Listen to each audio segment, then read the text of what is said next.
Partai Golkar dan Partai Amanat Nasional atau PAN resmi mendukung Ketua Umum Gerindra Prabowo Subianto sebagai calon presiden Capres 2024. Nah, terkait dukungan dua partai tersebut, Prabowo ini menegaskan gak ada campur tangan Presiden Joko Widodo. Nah, jadi gini, Pak Jokowi orang yang sangat demokratis. Jadi beliau sangat menghormati independensi dan hak setiap partai politik. Saya kira itu yang harus saya tegaskan, ujar Prabowo di Museum Naskah Proklamasi Jakarta Pusat Minggu 13 Agustus 2023 kemarin. Jadi apapun keputusan partai manapun, beliau pasti merestui apapun keputusan partai. Pengalaman saya dan keyakinan saya kira semua ketua umum beliau tidak akan melarang, tidak akan mendikte, itu yang kenyataannya demikian, sambung Prabowo Subianto.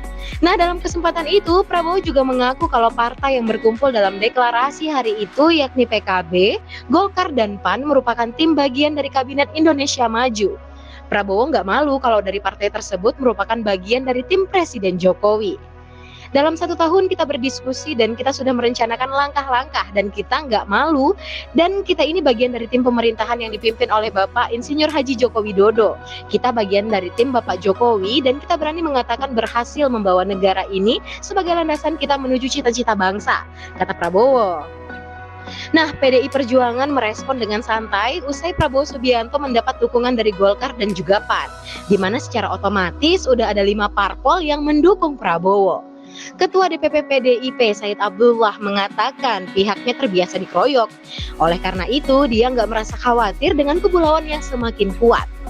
PDI Perjuangan memiliki sejarah panjang sebagai partai yang dididik dan dibesarkan dengan terbiasa dikeroyok secara politik. Di masa Orde Baru kami mengalami hal itu, dan di masa Jokowi JK begitu pula saat ini, kata Said dalam keterangan resmi soal respons partai terhadap sikap Golkar PAN mendukung Prabowo pada Minggu 13 Agustus 2023 kemarin. Dia mengenang pasangan Jokowi Yusuf Kala yang diusung PDIP, PKB, Nasdem, Hanura, dan PKPI pada Pilpres 2014 sebagai bahan cerminan. Kala itu dukungan partai besar lebih banyak mengalir ke pasangan Prabowo Hatta Rajasa, tapi Jokowi Yusuf Kala yang memenangkan konsentrasi.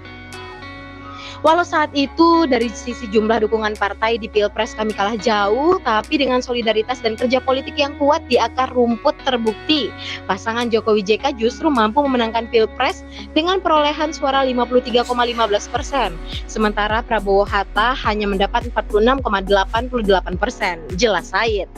Nah, gimana nih menurut kalian? Apakah ini bentuk dari kegelisahan dan ketakutan PDIP terhadap Prabowo, di mana seakan-akan secara diam-diam didukung oleh Presiden Jokowi?